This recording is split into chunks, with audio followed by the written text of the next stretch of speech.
ফাতিমা রাদিয়াল্লাহু তাআলা আনহা বিশ্বনবীর কলিজার টুকরা চাচাতো ভাই আলীর সাথে বিয়ে হলো। আলী যখন প্রস্তাব দিল ফাতেমার কাছে যে বলে, ও ফাতেমা রাজি আছো কিনা? চুপচাপ, কথা কয় না। বিশ্বনবী বুঝলেন রাজি, দুইজনকে বিয়ে পড়িয়ে দিলেন। বিয়ে পড়িয়ে দুইজনকে দাঁড় করিয়ে দিয়ে বিশ্বনবী ওযু করলেন। ওযু করার পরে সামান্য কিছু ওযুর পানি ছিল আলীর মাথার মধ্যে ছিটিয়ে দিলেন, বরকতের পানি। সুবহানাল্লাহ কইবেন না? সুবহানাল্লাহ। ওযু করে সাইয়েদনা আলীর মাথার মধ্যে ছিটিয়ে দিলেন আর দোয়া করে দিলেন, বারাকাল্লাহু লাকুমা ওয়া বারাকা আলাইকুমা ওয়া জামাআ বাইনাকুমা ফি খাইর। আল্লাহ তোমাদের দুইজনকে বরকত দিয়ে দাম্পত্য জীবন শুরু করার তৌফিক দান করুক। আবার দোয়া করলেন, আল্লাহুম্মা বারিক লাহুমা ফি বিনাইহিমা, ওদের সম্পর্কে বরকত দেন। ওয়া নাসালিহিমা শিবলিহিমা, ওদের গর্ভে যে সন্তান আসবে এগুলোর শ্রেষ্ঠ সন্তান বানান। 1 বছরের ব্যবধানে ঘরটাকে আলোকিত করে প্রথম সন্তানের জন্ম হাসান। সুবহানাল্লাহ। হাসান রে বিশ্বনবী এত আদর করেছেন, বিশ্বনবীর কাছ থেকে এত আদর কেউ কোনোদিন পায় নাই। হাসান রে বিশ্বনবী ডাকতেন লুকা। বুখারীর বর্ণনা, শব্দটা কি? লুকা মানে পিচ্ছি। ছোট বাচ্চাদেরকে আপনারা কি কন? আরে পিচ্ছি তো আমি কইছি, আপনারা কি কন? নাগাইশি কি বলেন?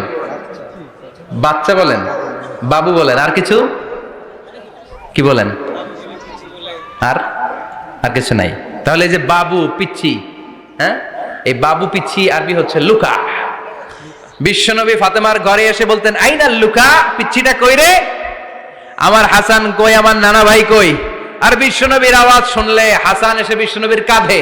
আল্লাহু আকবার, আল্লাহু আকবার। বিশ্বনবী বলতেন, ফাতেমা আমার কলিজার টুকরা, যে ফাতেমারে কষ্ট দেয় সে আমারে কষ্ট দেয়, ফাতেমারে আনন্দ দেয় মানে আমি বিশ্বনবীরে আনন্দ দেয়। এই ফাতেমা সব সময় পর্দায় থাকতেন, দিনের বেলা বেরোতেন না, সারা দিনে টয়লেট করতেন একবার, সেটাও করতেন রাত্রে, যাতে দিনের বেলা কেউ তারে না দেখে। কি ব্যালেন্স লাইফ, কি ব্যালেন্স লাইফ! রাতে একবার টয়লেটে যাওয়া মানে কি সারা দিন খাওয়া দাওয়া এরকম ব্যালেন্স করে করতেন। কেউ দেখতে পারে নাই ওনারে, কেমন ছিল কেউই জানতো না। এমন ভাবে চলাফেরা করতো, কোনো পুরুষদের সামনে দিয়ে কখনো যেতেন না। এজন্য ইন্তেকালের আগে আলীকে বললেন, আলী, বিশ্বনবীর ওসিয়ত অনুযায়ী কিছুদিন পরে আমি আমার বাবার সাথে সাক্ষাৎ করব। ইন্তেকালের সময় বেশি লোক আমার জানাজাতে আসার দরকার নাই, নিজেরা দোয়া করে দিলে চলবে। আর আমার জানাজার খাটিয়ার উপর দিয়ে বিশাল একটা বোরকা দিয়ে দিও। এটার আরবিতে বলে নাউশ। কি বলে? এই প্রথম কোন নারী তার খাটিয়ার উপরে নাউশ ব্যবহার করেছে, জন্য এটাকে বলে সুন্নাতু ফাতিমা, ফাতেমার সুন্নাত। সাইয়েদাতুনা ফাতেমার আগে কেউ জানাজার খাটিয়াতে নাউশ ব্যবহার করে নাই। আল্লাহু আকবার, আল্লাহু আকবার। আলীকে বলে গেলেন, আলী, অল্প কয়েকজন পুরুষ নিয়ে জানাজা দিও, বেশি মানুষের কাছে আমার নিও না। দুনিয়ার বুকে আমি লুকিয়ে লুকিয়ে চলতাম, মরার পরে লুকিয়ে লুকিয়ে আল্লাহর কাছে চলে যেতে চাই, পুরুষদের সামনে আমার নিও না। ও মা, এই ফাতেমার জীবনী থেকে আপনার জন্য শিক্ষা হলো পর্দা। সব সময় এই পর্দাটা দেহে থাকার দরকার আছে না নাই? রাজি আছেন তো? তাহলে এই 6 জন নারীর জীবনে যদি আমার মায়েরা পড়ে, আমার মায়েরা বোঝে, ওই মায়েরা বিপদগামী হতে পারে নাকি? হতে পারে। তাহলে 6 জনের আবার রিভাইজ করে চলেন। প্রথমে বললাম কার কথা? হাজার। হাজারের জীবনী থেকে শিক্ষা কি? খাইয়া ফেলাইছি। শিক্ষা কি? আল্লাহর উপর তাওয়াক্কুল। 2 নম্বরে বললাম কার কথা? আসিয়ার কথা। আসিয়ার জীবনী থেকে শিক্ষা হলো ঈমানের পথে অবিচল থাকতে হবে, ঠিক কিনা? তারপরে মারিয়ামের জীবনী থেকে শিক্ষা হলো সব সময় ইবাদতে মশগুল। খাদিজার জীবনী থেকে শিক্ষা হলো প্রতিভক্তি, স্বামীর প্রতি আনুগত্য। মা আয়েশার জীবনী থেকে শিক্ষা হলো জ্ঞান অর্জন করতে হবে কার খুশির জন্য? আর ফাতিমার জীবনী থেকে শিক্ষা হলো সব সময় পর্দা গায়ের মধ্যে থাকার দরকার আছে না নাই? মানতে রাজি আছেন? এই 6 জনের জীবনী গ্রন্থ কিনা যাবে না? কিনতে রাজি আছেন তো? কথা কয় না? সবাই রাজি? নারীদের জন্য জান্নাতে যাওয়া সহজ, very easy way. Our beloved Prophet Muhammad has prescribed a very easy way to enter the paradise for the women. নারীদের জন্য জান্নাতে যাওয়ার সহজ শর্টকাট। মায়েরা আবার কান খাড়া করেন খরগোশের মতো, শর্টকাট বলে দিয়ে যাই। আল মারআতু ইযা সাল্লাত খামসাহা, বিশ্বনবী ফরমান 4টা কাজ যে নারী দুনিয়ার বুকে করবে, ওই নারীর জন্য জান্নাতের 8টা দরজা খুলে দিবে কে? আল্লাহ। 1 নম্বর, আল মারআতু ইযা সাল্লাত খামসাহা, 5 ওয়াক্ত নামাজ যে মেয়েরা পড়বে, সামাত শাহরাহা, যারা রমজানের রোজা রাখবে, আতাআত বালাহা, স্বামীর আনুগত্য করবে, হাফিজাত ফুরুজাহা, লজ্জাস্থানের হেফাজত করবে, এই 4টা কাজ যে নারীরা করবে 8টা জান্নাতের দরজা তাদের জন্য খুলে দিবে কে? আল্লাহ। সহজ হয়ে গেল না? জি। মাত্র 4টা। কয়টা? 4টা। আরো জোরে বলেন কয়টা? 4টা। মাত্র 4টা কাজ। আর কিছু কাজ করতে বিশ্বনবী নিষেধ করেছেন। জামার উপর দিয়ে পারফিউম মেখে যেতে নিষেধ করেছেন মুহাম্মদ সাল্লাল্লাহু আইয়ুমা ইমরাআতিন ইস্তাআতারাত, যেই মহিলারা পারফিউম মেখে বের হলো পুরুষদের দৃষ্টি আকর্ষণের জন্য, কিয়ামতের দিন জিনাকারিনীদের কাতারে ওদেরকে দাঁড় করাবে কে? আল্লাহ। অনেক মহিলারা আছে ঝাঁঝালো পারফিউম দেয়, আছে না? আছে। টেম্পুর মধ্যে বসাই যায় না, না? সিএনজিতে বসছেন, এদিকে বসছে খালাম্মায়, হায় হায় পুরা সিএনজি আমোদ করে ফেলাইছে, এত ঘ্রাণ, ঝাঁঝালো গন্ধ। ঝানিয়া নিষেধ করেছেন। পরচুলা লাগাতে নিষেধ করেছেন। পরচুলা চিনেন? আলগা চুল, এই আলগা চুল লাগানো নিষেধ। পুরুষদের জন্য নিষেধ, নারীদের জন্য নিষেধ। অনেক ছেলেদের টাক মাথা আলগা চুল লাগায়, আছে না নাই? শাহরুখ খান সাজতে চায়, হিরো আলম সাজতে চায়। হিরো আলমের মাথাতে চুল আছে অনেক, না? আচ্ছা, আবার অনেক নারীরা পরচুলা লাগায়। মায়েরা নিষেধ। ব্রু প্লাক নিষেধ করেছেন মুহাম্মদ সাল্লাল্লাহু। আবার ইসলাম একটা ড্রেস কোড দিয়েছে, 4টা নিয়ম মেনে যদি নারীরা ড্রেস পরে যে কোনো ড্রেস পরতে পারবে, কবুল করে নিবে কে? আল্লাহ। মায়েরা খেয়াল করে শুনেন, আপনাদের ড্রেস কেমন হবে? নাম্বার 1, আপনার পুরো দেহটা ঢাকা থাকতে হবে। যে ড্রেস পরবেন you should cover your whole body. শুধু হাতের এই 2 কবজি আর চেহারা খোলা রাখতে পারবেন, তবে চেহারা ঢেকে রাখা উত্তম। একজন মহিলা বোরকা পরছে কিন্তু চেহারা খোলা, তার হেজাব হয় নাই, পর্দা হয় নাই, এটা বলা যাবে? কিন্তু উত্তম হচ্ছে চেহারা ঢেকে রাখা, কারণ চেহারা সৌন্দর্যের রাজধানী। Face is the capital of beauty, ঠিক কিনা? চেহারা দেখলাম তো সব বোঝা গেল, ঠিক কিনা? কেমন মাধুর্যতা আছে, দেখতে কেমন সুন্দরী কিনা সব বোঝা যায়। এজন্য চেহারাটাও ঢেকে রাখবেন, চোখটা খোলা রাখবেন। বিশ্বনবীর স্ত্রী উম্মে সালামা বলে, দেখার জন্য আমার 2 চোখের দরকার নাই, লাগবে 1 চোখ। উনি আরেক চোখের মধ্যে আরেক কাপড় দিয়ে রাখতেন, এমনি তাকাইতেন। সাহাবারা বলতেন উনারে দেখলে আমরা দিতাম দৌড়, ভয় লাগতো। চোখ একটা দেখা যায় আর একটা খোলা, উনারা দেখে আমরা এদিক সেদিক পালিয়ে যেতাম। আবার অনেক মহিলারা পা ঢাকে না, পা কিন্তু পর্দার অন্তর্ভুক্ত। হাদিসে এসেছে শুধু হাত এতটুকু, পা কিন্তু পর্দার অন্তর্ভুক্ত। উম্মে সালামা বললেন, ইয়া রাসূলুল্লাহ, আমরা তো হাঁটতে গেলে অনেক সময় পা দেখা যায়। বিষ্ণু বললেন, তাই? তাহলে 1 বিঘত নিচ দিয়ে কাপড় বাড়াও। উম্মে সালামা বললেন, জোরে হাঁটলে তো তারপরও দেখা যাবে। বিষ্ণু বললেন, 1 হাত বাড়াও, ধুলাবালি সহ টানবা, তারপরও পায়ের 1 ইঞ্চি দেখানো যাবে। তাহলে ড্রেস কোডের প্রথম নিয়ম হচ্ছে পুরো দেহ ঢাকবেন। 2 নম্বরের নিয়ম, পোশাক ঢিলে ঢালা হবে না টাইট ফিটিং? ঢিলে ঢালা হবে, টাইট ফিটিং হতে পারবে না।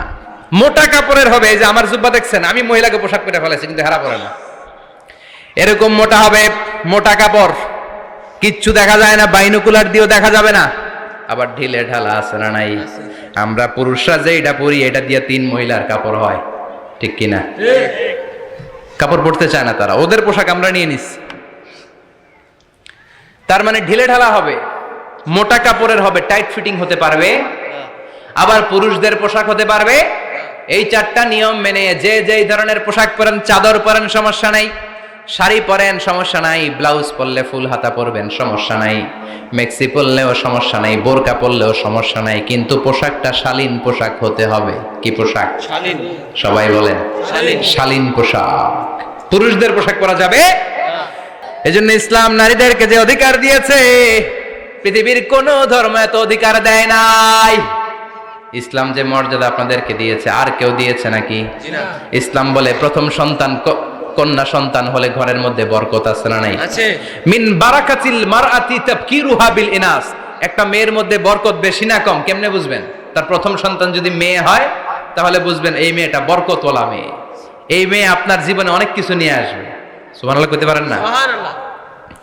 কিন্তু অনেক ডাকাইতাছে, মেয়ে হইলে অখুশি হয়, ছেলে হইলে পাড়ার সবারে জিলাপি খাওয়ায়, পাড়ার সবারে মিষ্টি খাওয়ায়, মেয়ে হইলে কিচ্ছু খাওয়ায় না, আছে না নাই? কিন্তু আমরা মেয়ে হলে খুশি হব। কার কার প্রথম সন্তান মেয়ে? হাত তোলেন। 1 জন, 2 জন, 3 জন। প্রথম সন্তান মেয়ে কার? হ্যাঁ, অনেকে আছে তো মাশাআল্লাহ, আপনারা অনেক বরকতময়। আলহামদুলিল্লাহ, হাত নামান। আমারও প্রথম সন্তান মেয়ে, তিনটাই মাইয়া। জান্নাত একটা আমার দিয়েন, তার মানে 3 জান্নাতের মালিক। মাশাআল্লাহ, আল্লাহ বাইরে তুমি কবুল করো। তার মানে কোন ঘরে যখন মেয়ে আসে, আল্লাহ বলে ঘরটা বরকতময়। মেয়েটা যখন বড় হতে শুরু করে, মেয়েটা ভাইয়ের জন্য বরকতময়। মেয়ে যখন বিয়ের উপযুক্ত হয়, বাবার জন্য বরকতময়। 2 মেয়ে মানে বাবার 2 জান্নাত, 3 মেয়ে মানে 3 জান্নাত। সুবহানাল্লাহ। আবার যখন স্বামীর কাছে যায়, ইসলাম বলে ওই স্বামী আল্লাহর কাছে সেরা, যেই স্বামী বউয়ের কাছে সেরা। বউ যদি আপনারে ভালো বলে, আপনি আল্লাহর কাছে ভালো। বউ যদি খারাপ বলে, আপনি আল্লাহর কাছে খারাপ। তার মানে ব্যালেন্স করেছে ইসলাম। স্বামীরও আনুগত্য করতে বলেছে, আবার স্বামীকেও বলেছে স্ত্রীকে ভালোবাসতে, ঠিক কিনা কথা বলেন? এবার আরেকজনের স্ত্রী, ইসলাম বলে তোমার হাত যদি বউয়ের হাতের সাথে মিলাও, 2 হাতের সগীরা গুনাহ মাফ করে কে? স্ত্রীর দিকে যখন তাকাও, তোমার চোখের সগীরা গুনাহ মাফ করে কে? প্রতি মাসে মাসে স্ত্রীর কাপড় চোপড় আর কসমেটিক্স কেনার জন্য যে টাকাটা দাও, এই টাকাটা সদকা হিসেবে কবুল করবে কে? এবার এই মহিলা গর্ভবতী, ইসলাম বলে সন্তান ভূমিষ্ঠ করতে যে যদি কোনো মা ডেলিভারি কেসে হসপিটালে মারা যায় কিংবা বাসায় মারা যায়, কিয়ামতের দিন ওই মহিলাকে শহীদদের কাতারে দাঁড় করায় দিবে কে? বাচ্চা ভূমিষ্ঠ করতে যে শাহিদা, শহীদদের কাতারে। আর সুন্দর মতো যদি আসে, আল জান্নাতু তাহতা আকদামি উম্মাহাতিকুম, মায়ের পায়ের নিচে সন্তানের বেহেশত আছে না নাই? জোরে বলে। এজন্য ইসলাম বলে খবরদার, মায়ের মর্যাদা সবচেয়ে বেশি। এক সাহাবী বললেন, ইয়া রাসূলুল্লাহ, কার সাথে ভালো আচরণ করব, বাবার সাথে নাকি মায়ের সাথে? নবী বললেন মায়ের সাথে, এরপরে মায়ের সাথে, তারপরে মায়ের সাথে, তারপরে কার সাথে? তারপরে তোমার পিতার সাথে। মায়ের মর্যাদা কয় গুণ বেশি? ওগো মা তুমি এই ধরনের শ্রেষ্ঠ নেয়ামত, তোমারই পদতলে রয়েছে জান্নাত। ওগো মা তুমি এই ধরনের শ্রেষ্ঠ নেয়ামত, তোমারই পদতলে রয়েছে জান্নাত। সুবহানাল্লাহ। আমি বলি আমাদের পায়ের নিচে থাকে মৌজা, জুতা আর বালু, আর মহিলাদের পায়ের নিচে জান্নাত। এই পৃথিবীটারে 1000 বার বিক্রি করলে জান্নাতের একটা চেয়ারের দাম হবে না। সুবহানাল্লাহ পড়ে। আর যেই জান্নাত মায়ের পায়ের নিচে পড়ে আছে, ওই পায়ের দাম বেশি না কম? বেশি। এজন্য মায়েদের সাথে ভালো আচরণ করতে হবে। ইসলাম নারীকে দিয়েছে ইবাদতের অধিকার। নারীরা যদি মহিলা সমাবেশে যেতে চায়, কোনো পুরুষ বাধা দিতে পারবে? নারী যদি মসজিদে নামাজ পড়তে যেতে চায়, বাধা দিতে পারবে? নাগাইশি কি আছে মহিলাদের নামাজের জায়গা? করেন নাই আপনারা? করেন, আস্তে আস্তে করেন, আস্তে আস্তে করতে হবে। তারা অনেক সময় বাইরে বেরোয়, বাসায় আসতে আসতে নামাজের সময় হয়ে গেছে, কই পড়বে নামাজটা? মসজিদে সুযোগ করে দেন, মসজিদে পড়বে। তবে ঘরে পড়া উত্তম, ঘরে পড়লে বেশি সওয়াব। সুবহানাল্লাহ। তার মানে ইবাদতের অধিকার। ইসলাম নারীকে দিয়েছে শিক্ষার্জনের অধিকার। আপনার ছেলেকে স্কুলে পাঠান, শুধু ছেলেকে নয়, আমরা বলি আপনার ছেলেকেও পাঠান, মেয়েকেও পাঠান, ঠিক কিনা? আপনার ছেলেকে মাদ্রাসায় পাঠান, মেয়েকেও পাঠান। শিক্ষা সবার জন্য। বিষ্ণু বলেছেন, আল্লিমু বানাতাকুম সূরাতান নূর, তোমরা তোমাদের মেয়েদেরকে সূরা নূর শিখাও। কোন সূরা? সূরা নূর। কথা কোন? আল্লিমু বানাতাকুম সূরাতান নূর, তোমরা তোমাদের নারীদেরকে সূরাতুন নূর শিক্ষা দাও। ও আমার মায়েরা, আজ থেকে সূরাতুন নূরের অর্থ পড়বেন, তাফসীর পড়বেন, ঘরটারে বরকতময় করে দিবে কে? আপনাদের আছে মোহরানার অধিকার। বিয়ে করলে পুরুষ মোহরানা পাবে না, দিবে। কিন্তু আমরা এতগুলা টাকা নিয়ে আসি, ডাকাইত আছে না নাই? সারা জীবন মেয়েটারে লালন পালন করলো, একটা মেয়ে হলো একটা বাবার কলিজা। মেয়ে দিয়ে দিল মানে বাবা কলিজা ছিঁড়ে দিল, আর কি চাস? ডাকাত, ফকির কোথাকার। খবরদার, বিয়ের মধ্যে 1 টাকা যদি তুমি যৌতুক খাও, কিয়ামতের দিন আল্লাহ তোমারে ছাড়বে। যৌতুকের সাথে ইসলামের কোনো সম্পর্ক নাই।